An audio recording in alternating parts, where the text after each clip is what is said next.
So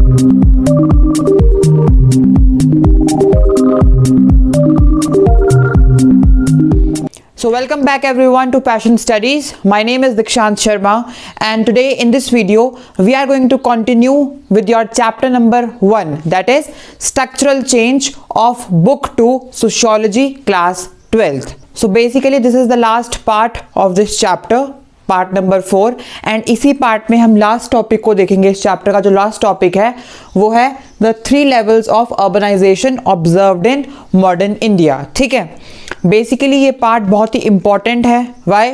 because इसमें से देखा गया है, मैंने खुद ऑब्जर्व किया है कि पास्ट ईयर क्वेश्चन पेपर्स में 4 मार्क्स के लिए ये क्वेश्चन आया है। ठीक है, तो ये पार्ट बहुत इंपॉर्टेंट है, आपको पता होना चाहिए। ठीक है, एंड इसमें 3 लेवल्स आपको डायरेक्टली डिस्क्राइब करने हैं, तो इट इज़ नॉट कि आपको इसमें कुछ एनालाइज करके लिखना है, डिस्क्रिप्शन देनी है। स्ट्रेट फॉरवर्ड तीनों लेवल्स आपको इजीली डिस्क्राइब करके लिख देने हैं।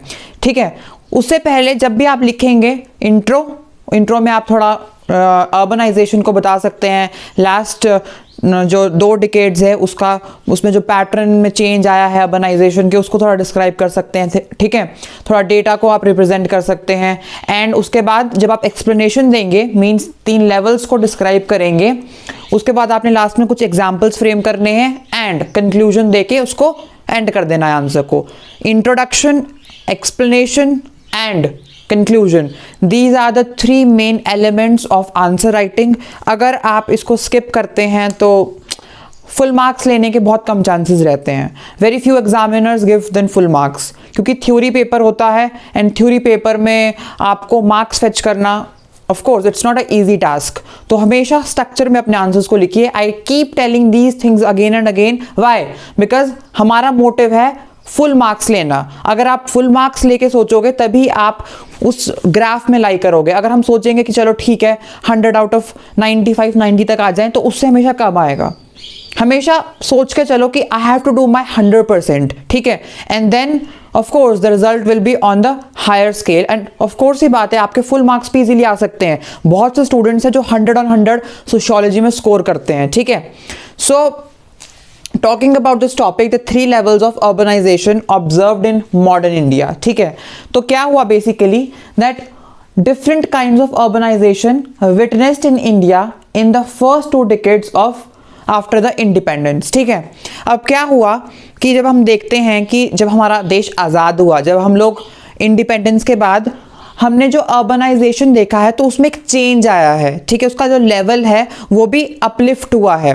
अब यहाँ पर मतलब ये है कि जो अर्बनाइजेशन थी जो कि हमारी इंडिपेंडेंस के बाद हुई, it was different with the after many years जो अर्बनाइजेशन हुई। राइट, सो एक जो पैटर्न था अर्बनाइजेशन का वो स्टैगनेंट नहीं था, उसमें चेंजेस आए। चेंजेस क्यों आए? बहुत सारे फैक्टर्स हो सकते हैं, जैसे कि पॉपुलेशन बढ़ती है, इंडस्ट्री सेटअप होती है, किस टाइप की इंडस्ट्रीज आ रही है। ठीक है, कितने लोग अब दिन प्रतिदिन टेक्नोलॉजी पर डिपेंड हो रहे हैं। रूरल इंडिया में भी आप देखते हो कि अब टेक्नोलॉजी में एक्सेस है। ठीक है, अब ऐसा नहीं है कि जो लोग हैं वो सिर्फ शहर की ओर भाग रहे हैं जॉब के लिए। अब आप देखते हो कि रूरल इंडिया में भी फैक्ट्री सेटअप हो रही है, वहाँ भी हम देख सकते हैं कि डिजिटलाइजेशन हो रही है। राइट, सो उससे क्या हो रहा है कि अर्बनाइजेशन में भी एक चेंज आया है। Different kinds of urbanization we can see. ठीक है, इट वाज नॉट कि जो पहले थी वही अभी तक चल रही है। ठीक है, हाँ, पैटर्न वही है कि लोग जाते हैं for the reason to get employment, to get better opportunities, ठीक है, in the cities। but जो एक हम बोल सकते हैं कि जो लेवल्स है उसके वो चेंज हो गए हैं। ठीक है, तो उन्हीं लेवल्स को हम डिस्कस करेंगे। तो 3 बेसिक लेवल्स होंगे यहाँ पर। एंड उसके बाद जो क्वेश्चन है वो इस तरीके से आ सकता है आपको कि डिस्क्राइब, एल्यूसिडेट या फिर frame the 3 levels of urbanization observed in modern India given by M.S.A. Rao. ठीक है, अब M.S.A. Rao was a very profound sociologist of India. ठीक है, एंड इन्होंने आप देख सकते हो कि काफ़ी सारी बुक्स भी लिखी है। एंड इन्होंने ही मतलब हम बोल सकते हैं कि एक स्टेटमेंट दी थी। स्टेटमेंट क्या थी? बहुत इंपॉर्टेंट है, ये आपको पता होना चाहिए। कई बार इसी स्टेटमेंट के मतलब रिगार्ड में क्वेश्चन आ जाता है। ठीक है, so this statement is very very important. Statement में लिखा है, according to M.S.A. Rao, many villages in India are subjected under the influence of urbanization. अब इसका मतलब क्या हुआ? इसका मतलब ये हुआ, एमएसए राव बोलते हैं कि बहुत से ऐसे विलेजेस हैं इंडिया में which are subjected under the influence, मतलब कि वो जो जैसे होता है ना कि शहर की ओर जाना, उनकी एक धारणा, मतलब उनका एक माइंडसेट बन चुका है लोगों का जो विलेज में रहते हैं, जो रूरल इंडिया में रहते हैं, कि अगर हम सिटीज़ की ओर जाते हैं तो हमें ऑब्वियस सी बात है कि एम्प्लॉयमेंट मिलेगा ही मिलेगा, हम लोगों वहाँ पर जाके अच्छे सेटल हो जाएंगे, हमें वहाँ पर ज़्यादा इनकम आएगी, इनकम सोर्सेज ज़्यादा होंगे, ठीक है, एंड वहाँ पर हमारी लाइफ मतलब ईजी हो जाएगी, ठीक है। एंड इसी वजह से जो रूरल इंडिया में जो लोग रहते हैं, they are always attracted toward the cities, right. अगर आप कभी रूरल इंडिया विजिट करो और थोड़ा एक सर्वे करो, ठीक है, so you will observe that more than 80% of the people are fascinated towards the cities, ठीक है। एंड वो क्यों है? यही रीजन है कि वो लोग इतनी आउटपुट नहीं निकाल पाते हैं अपनी एग्रीकल्चरल लैंड से, या जो भी वो काम रूरल इंडिया में कर रहे हैं, एंड वो सोचते हैं कि हमें इससे ज्यादा कुछ मिलेगा सिटीज में जाके।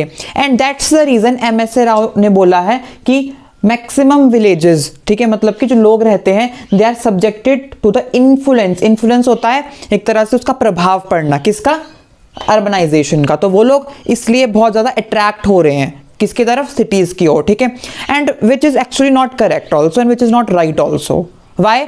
अब देखो, अर्बनाइजेशन होएगी तो उससे एक प्रॉपर जो सिटी है, राइट, अब एग्जाम्पल के तौर पे अगर आप दिल्ली ले लो तो Delhi is a metro city, ठीक है, मेट्रोपॉलिटन सिटी। अब मेट्रोपॉलिटन सिटी में डे बाय डे अगर लोग आते हैं तो उसकी पॉपुलेशन राइज होगी, पॉपुलेशन राइज होगी तो उससे क्या होगा कि जो वहाँ के रिसोर्सेज है, ठीक है, वहाँ की जो फैसिलिटीज है उसके ऊपर बर्डन पड़ेगा। एंड ऑब्वियस सी बात है कि जब एक सिटी के ऊपर बहुत ज़्यादा बर्डन पड़ता है, ठीक है, तो जो सोर्सेज होते हैं, जो फैसिलिटीज होती है वो इक्वली डिस्ट्रीब्यूट नहीं हो पाती है, then someone get more someone less, और कईयों को मिल ही नहीं पाती है, ठीक है। तो वही बात है कि अगर लोग अपने ही एरिया में कुछ ऐसी प्रोडक्टिविटी करे या फिर कुछ ऐसा करे जिससे वो लोग अपने ही एरिया में बहुत ज़्यादा प्रॉस्परस हो जाए, then it's very very good actually, right. But लोग इन्फ्लुएंस हो रहे हैं, लोग यहाँ पर कौन है? रूरल इंडिया के लोग जो गाँव में रहते हैं, जो विलेजेस में रहते हैं, टुवर्ड्स द सिटी लाइफ, ठीक है। सो यहाँ पर ये स्टेटमेंट दी गई थी एमएसए राव द्वारा, ठीक है। एंड हम अब बात करते हैं, जो मेन है इस कॉन्सेप्ट, जो इस टॉपिक का कंसेप्ट है वो है आपका फर्स्ट लेवल, ठीक है। तो बेसिकली मैंने आपको थोड़ा बैकग्राउंड दिया अभी, ठीक है, आपको थोड़ा मैंने बैकग्राउंड दिया इस टॉपिक का, ठीक है, और क्यों होता है, एक आपको एक ऑब्जेक्टिव बताया। अगर हम बात करें फर्स्ट लेवल की, फर्स्ट लेवल ऑफ अर्बनाइजेशन है क्या? The first level of urbanization says that the villages which have sizable number of people sought employment in cities। अब क्या है बेसिकली, जो कुछ ऐसे विलेजेस है जहां पर लिमिटेड पॉपुलेशन है, ठीक है, लिमिटेड नंबर ऑफ लोग रहते हैं, तो उन्होंने क्या किया दैट उनका जो एम्प्लॉयमेंट का साधन है वो कहाँ है? सिटीज के अंदर, क्योंकि उन्होंने माइग्रेट कर लिया, ठीक है। एंड जब उन्होंने माइग्रेट किया तो उससे क्या हुआ कि जो वहाँ के लोग थे वो डे बाय डे कम होने लगे। ऐसे बहुत से एग्जाम्पल्स हैं जहाँ पर हम देख सकते हैं कि कुछ ऐसे विलेजेस हैं जो कि आज के डेट में बिल्कुल एम्प्टी है, खाली हो चुके हैं। क्यों? क्योंकि वहाँ के जो लोग हैं वो स्लोली एंड ग्रेजुअली माइग्रेट करते हैं सिटीज़ की ओर, एंड वहाँ पर अंत में कोई भी नहीं बचता है, ठीक है। कुछ विलेजेस ऐसे हैं जो अपने में बहुत प्रॉस्परस है। क्यों? क्योंकि उन लोगों ने क्या किया, उन लोगों ने बेसिकली अपने ही एरिया को बहुत डेवलप किया, वहाँ पर ऐसी टेक्नोलॉजी डेवलप की इन फील्ड ऑफ एग्रीकल्चरल ले लो या फिर कोई और चीज़ ले लो, ठीक है, मैन्युफैक्चरिंग और स्मॉल स्केल इंडस्ट्री, ठीक है, so something like that. But उन्होंने अपने आप को वहीं रहकर प्रॉस्परस बनाया, वहीं रहकर अपने आप को इकोनॉमिकली स्ट्रांग बनाया, ठीक है। बट यहाँ पर अगर हम बात करें जो लोग सिटीज़ की ओर जाते हैं, ठीक है, जो कि बेसिकली जिनकी फैमिलीज हम बोल सकते हैं कि वहाँ पर कम होती है, उस विलेज में साइजेबल नंबर ऑफ पीपल रहते हैं, so they leave behind their families and work in cities, ठीक है, वो अपनी फैमिलीज को वहीं छोड़ के जाते हैं, ठीक है, और अपने आप वो बाहर चल जाते हैं। कुछ टाइम बाद क्या होता है कि बेसिकली ये ऑब्जर्व किया गया, वैसे इस लेवल में नहीं आता, but I have personally observed कि अगर वो वहाँ पर अच्छी तरीके से सेटल हो जाएं तो अपनी फैमिलीज को भी बुला लेते हैं कुछ टाइम बाद और वहीं अपना घर बना देते हैं, ठीक है। But some people do not do this, वो अपने कुछ टाइम बाद विलेजेस में रिटर्न भी करते हैं, ठीक है। So a village in Madhopur, north central India, had 77 migrants, ठीक है। उस विलेज से 77 माइग्रेंट्स थे जो बाहर सिटी में काम करने के लिए गए थे, ठीक है। कहां पर? सेंट्रल इंडिया का एक विलेज है जिसका जो कि मधोपुर में है। They send money regularly to their families, ठीक है। और वो लोग क्या करते थे कि अपनी फैमिलीज को फीड करने के लिए वहां पर वो लोग मनी भेजते थे, ठीक है, जहां पे वो काम कर रहे थे, ठीक है। तो वो लोग मनी ऑर्डर से मनी भेजते थे या फिर किसी के द्वारा किसी के पास भेज देते थे, ठीक है। Emigrants lies not only in Indian cities but also overseas as they have made fashionable houses in their natal villages. अब emigrants कौन होते हैं? emigrants होते हैं कि जो बेसिकली दूसरी कंट्री में काम करने के लिए जाते हैं या कुछ भी मतलब वहाँ पर रहने के लिए बोल सकते हो या फिर ट्रैवलिंग के लिए, मतलब जो वहाँ पर सेटल हो जाते हैं एक तरह से, ठीक है। उनका कोई भी काम हो सकता है वहाँ पर। तो emigrants who go to a different country, ठीक है। तो बेसिकली यहाँ पर अगर हम बात करें कि कुछ ऐसे एमिग्रेंट्स हैं, ठीक है, जो कि इंडियन सिटीज़ में ही नहीं बल्कि ओवरसीज़ में भी है। और उन्होंने क्या किया है कि अपने जो नेटल होता है जहाँ पर आप रहते हो वहाँ पर अच्छे फैशनेबल हाउसेस बना लिए हैं, उनको डेवलप कर लिया है, ठीक है। एंड भले ही वो दूसरी जगह रह रहे हैं, ठीक है। तो मतलब उन्होंने अपना जो बोल सकते हैं कि नेटिव प्लेस नहीं छोड़ा है, ठीक है, ठीक है, नेटिव विलेजेस नहीं छोड़े हैं, बट अपने आप वो बाहर रहते हैं, ठीक है। सो देयरफॉर अगर कंक्लूड किया जाए फर्स्ट लेवल को, तो आपने इससे ये समझना है कि जो फर्स्ट लेवल है अर्बनाइजेशन का वो ये बोलता है कि जो लोग हैं जहाँ पर हम देखते हैं साइजेबल नंबर ऑफ पॉपुलेशन, ठीक है, जो कि साइजेबल नंबर ऑफ पीपल जहाँ रहते हैं वो लोग माइग्रेट करते हैं सिटीज़ की ओर, ठीक है, वहाँ पर एम्प्लॉयमेंट गेन करते हैं एंड जब प्रॉपरली सेटल हो जाते हैं, ठीक है, तो अपनी फैमिलीज़ को भी वो पैसा भेजना शुरू कर देते हैं एंड कुछ टाइम बाद अपने नेटल विलेजेस में भी वो लोग अच्छे फैशनेबल घर बना देते हैं, ठीक है। बट उनका मेन सोर्स कहाँ रहता है? सिटी में ही, और वो हमेशा वहाँ पर ही काम करते हैं, ठीक है। एग्जाम्पल्स बहुत देख सकते हो आप, गुजरात, मध्य प्रदेश, राजस्थान से ऐसे काफ़ी सारे लोग हैं जो एमिग्रेंट्स हैं, ठीक है, जो कि हम देख सकते हैं कि बाहर रहते हैं, डिफरेंट कंट्रीज में वर्क करते हैं, ठीक है। और ये सिर्फ इंडिया की सिटीज़ में नहीं है बल्कि ओवरसीज़ में भी ऐसे लोग हैं जो कि सपोज कोई इंसान अमेरिका का है तो वो यूरोप में काम कर रहा है, ठीक है। तो ज़रूरी नहीं कि अमेरिका का इंसान अमेरिका में ही काम करता है। Many people are there who work overseas, ठीक है, एंड दे गेन एम्प्लॉयमेंट, ठीक है। तो इंडियन सिटीज़ के अलावा आप और कंट्रीज में भी इनको देख सकते हो, किसको? एमिग्रेंट्स को, ठीक है। So this is all about first level. अब हम बात करते हैं आपका जो नेक्स्ट लेवल है, लेवल 2। लेवल 2 में बोला है the villages which are near to industrial area, ठीक है। अब ऐसे विलेजेस जो कि इंडस्ट्रियल एरिया के नज़दीक हो, ठीक है। सपोज यहाँ पर एक बहुत बड़ी इंडस्ट्री सेटअप हुई है, ठीक है, एंड इस इंडस्ट्री के पास क्या है कि छोटे छोटे विलेजेस आप मतलब घर देखते हैं या विलेज है यहाँ पर, ठीक है। तो ये जो घर है ये एक इंडस्ट्री के पास सेटअप हुआ है, ठीक है।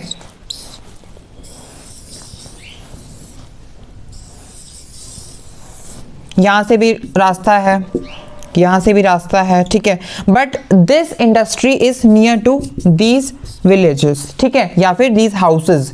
सो when an industrial town like Bhilai, अब भिलाई बहुत ही एक important industrial town है, your work is to let me know in the comment section that Bhilai is located in which state, ठीक है, comes up in the midst of villages, some villages are totally uprooted while lands of other are partially acquired। अब क्या होगा कि अगर ये industry setup हुई तो मान लो अभी तो इसके ऊपर मतलब इसने इतना इफेक्ट नहीं डाला इन घरों के ऊपर, एंड स्लोली एंड ग्रेजुअली क्या होगा कि it will acquire the land of these and after that यहां पर आप देख सकते हो कि एक और इसकी सब फर्म बन जाएगी, ठीक है, मींस इट विल एक्सपैंड, ठीक है। अब जो यहाँ की लैंड थी इन लोगों की वो क्या होगी? अपरूटेड होगी, खत्म होगी। इनको कंपनसेट किया जाएगा but they leave the land and they are given elsewhere, ठीक है। तो बट वही बात है कि सपोज कोई इंसान है जो कि अपनी लैंड पे एग्रीकल्चरल प्रैक्टिस करता है और उसको बहुत अच्छा इनकम आ रहा है, उसकी इकोनॉमी अच्छी चल रही है, ठीक है। अब सपोज उसको यहाँ पर रहने को मिल रहा है, अब जो यहाँ की लैंड है, ठीक है, it's not very fertile, right, पैसा तो मिल गया उसको बट जरूरी नहीं कि अब उसकी जो एक इकोनॉमी थी, जो उसकी डायनामिक इकोनॉमी थी, उसको आ रहा था करंट जो उसका बैलेंस चल रहा था, it will not be like this now. So therefore what happen is कि कुछ इंडस्ट्रीज क्या करती है कि पूरा एरिया ही एक्वायर कर लेती है, वाइल कुछ पार्शली करती है, जैसे कुछ यहाँ का कुछ यहाँ का, ठीक है। सो इस तरीके से क्या होता है कि जो लैंड होती है उन लोगों की वो चली जाती है, ठीक है। इसका एक फायदा ये भी है कि चलो एम्प्लॉयमेंट मिल रहा है जो लोग रह रहे हैं नजदीक में, बट एक बोल सकते हैं कि जो उनका साधन था, जो एग्रीकल्चर था, वो उनसे ले लिया जाता है, क्योंकि वो अगर लैंड एक्वायर की जाए फैक्ट्री द्वारा, ठीक है। Now will talk about the third level. Third level says that growth of metropolitan cities had great impact on surrounding villages, ठीक है। मतलब कि जो मेट्रोपॉलिटन सिटीज होती है, जैसे दिल्ली का एग्जांपल लो, ठीक है। नाउ दिल्ली के जो भी सराउंडिंग विलेजेस है, ठीक है। अब आपको पता, अगर आप दिल्ली से हो तो आपको पता होगा कि कौन कौन से सराउंडिंग विलेजेस है जो पेरिफेरी पे है। अब दिल्ली के विलेजेस के ऊपर बहुत इम्पैक्ट पड़ेगा, जो सराउंडिंग विलेजेस है, ठीक है। And one more thing that while a few villages are totally absorbed in expansion। expansion का मतलब क्या होता है? expansion means जैसे सपोज एक विलेज है तो ये बाद में इतना बड़ा हो जाएगा, ठीक है। मतलब बड़ा हो जाना किस चीज का, एक्सपैंड होना, ठीक है। तो कुछ विलेजेस तो बड़े हो जाते हैं, क्यों? क्योंकि वहां पर लोग आ रहे हैं, रह रहे हैं, ठीक है। अगर वहां पर फैक्ट्री आ रही है तो उससे जो लैंड है वो ज़्यादा एक्वायर होगी एंड विलेजेस का जो एरिया है वो ज़्यादा होगा, ठीक है। कुछ विलेजेस ऐसे होते हैं कि जो वैसे के वैसे रहते हैं, लोग वहां ज़्यादा आएंगे, ठीक है, बट विलेज ऐसा का ऐसा ही रहेगा, वहां कोई डेवलपमेंट नहीं होती है, ठीक है। सो कुछ विलेजेस ऐसे होते हैं जो एक्सपैंड होते हैं, कुछ को जो मतलब कि हम अर्बन डेवलपमेंट के लिए यूज़ करते हैं। यहाँ पर अर्बन डेवलपमेंट का मतलब क्या है? What is the meaning of urban development? जो कि अर्बन मतलब कि जो कि सिटी के डेवलपमेंट के लिए यूज होंगे, जैसे पार्क बना दिया, ठीक है, या फिर वहां पर रेलवे ट्रैक चला गया वहां से, ठीक है, या कोई भी ऐसी चीज, ठीक है, जो कि अर्बन एरिया के अंडर आती है, ठीक है, तो वो उसके लिए यूज होएगा, ठीक है। तो तब भी लैंड चलेगी, उस विलेज की जो लैंड है, ठीक है। तो in short I mean to say that जो विलेजेस मेट्रोपॉलिटन सिटी, यहाँ पर मेट्रोपॉलिटन सिटी एक बहुत बड़ा फैक्टर होगा, ठीक है, क्योंकि उसके जो सराउंडिंग में विलेजेस हैं उनकी हम यहाँ पर बात कर रहे हैं, ठीक है। तो कुछ विलेजेस एक्सपैंड होंगे एंड कुछ को अर्बन डेवलपमेंट के लिए यूज किया जाएगा, ठीक है। तो ये है आपका थर्ड लेवल ऑफ अर्बनाइजेशन, जो कि मेट्रोपॉलिटन सिटीज के रिगार्ड में है, ठीक है, in relation with metropolitan cities, ठीक है। तो अगर आप दिल्ली के हो तो आप दिल्ली का एग्जांपल ले सकते हो, मुंबई के हो तो मुंबई का ले लो, ठीक है, चेन्नई के हो तो चेन्नई का ले लो, बैंगलोर के हो तो बैंगलोर का ले लो, ठीक है। तो from which state you are you can, and अगर नहीं हो किसी भी इन स्टेट्स के तो आप जो भी आपको इन चारों मेट्रोपॉलिटन सिटीज में स्टेट पसंद है, ठीक है, तो आप क्या कर सकते हो कि उसकी सिटीज को नेट पे सर्च कर सकते हो एंड उनके जो सराउंडिंग विलेजेस है पेरिफेरी पे उनको आप रिलेट कर सकते हो, ठीक है, right. So this is all about your third level. So now I want to give you two basic questions in regard with this chapter, that is how does Western education impacted India? आपको कुछ points बताने हैं यहाँ पर, ठीक है, कुछ proper points, and second is how English, ठीक है, how English has impacted our lives, ठीक है, कैसे English ने हमारी जिंदगी के ऊपर एक impact डाला है। तो these two questions are very very important, basic question दिए हैं इस chapter को मतलब समझने के बाद, ठीक है, कि आप इन आंसर्स को कैसे फ्रेम करोगे, ठीक है। So this is just on your interpretation कि आप क्या एनालाइज करते हो, उसके बाद आपको लिखना है। You can write your answer in the comment section also, और you can personally text me on my Instagram, Twitter, Telegram, जो भी आपको करना है, जहां भी आप जिस भी प्लेटफॉर्म पे आप अवेलेबल हो, ठीक है। So these questions are important, assignment में भी लिख लेना। एंड जब हम इस चैप्टर का असाइनमेंट वीडियो करेंगे, इंपॉर्टेंट क्वेश्चन वाला वीडियो करेंगे, then more questions I will be discussing, जो कि मैंने लास्ट 10 ईयर पेपर में से लिए हैं, ठीक है, and those are very very important. वो तब हम करेंगे जब आपके थोड़ा एग्जाम नजदीक आएंगे, मोस्ट प्रोबेबली इन कमिंग मार्च, ठीक है। So very very important questions है, ठीक है, इनको आप जरूर पढ़िएगा। कई बार क्या होता है कि कई बार हमने चैप्टर नहीं पढ़ा होता, बट अगर हमने क्वेश्चन देखा है तो हम उसको एग्जाम में लिख सकते हैं, ठीक है। तो क्वेश्चंस के रिवीजन करना, प्रैक्टिस करना बहुत इंपॉर्टेंट है, ठीक है, specially from the last 10 years, क्योंकि मैक्सिमम टाइम देखा गया है सीबीएसई में क्वेश्चंस रिपीट होते हैं, ठीक है। सो बहुत इंपॉर्टेंट है ये, ठीक है, and more I will be telling you.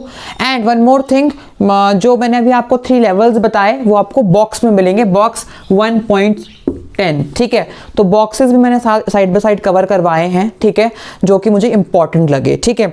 And कुछ पैसेजेस होंगे जो कि लास्ट 10 ईयर में आए हैं, तो वो भी हम कवर करेंगे, उसके लिए अलग सीरीज आएगी, ठीक है, सोशियोलॉजी के लिए। So watch that series also, it will be available soon on passion studies. ठीक है, तो वो भी आपको हेल्प करेगी। क्यों? क्योंकि मैंने बताया था, मैंने एक सेपरेट वीडियो भी बनाई है कि why boxes are important and are they really important for examination point of view, तो उस वीडियो को भी देखना, ठीक है। एंड इसीलिए बॉक्सेस का मैंने एक स्पेशल सीरीज स्टार्ट करना है, ठीक है। So this was all about this video, all about this chapter. I hope कि आपको ये चैप्टर समझ आया होगा। अगर फिर भी कोई कंफ्यूजन है, कोई लाइन इन CERT की समझ नहीं आ रही है, feel free to ask me, I am always there for you people, ठीक है। And any time you can text me, I'll definitely reply you, ठीक है, I'll definitely solve your query. So for the time, keep watching my videos, keep sharing them, and do not forget to subscribe Passion Studies. Thank you so much.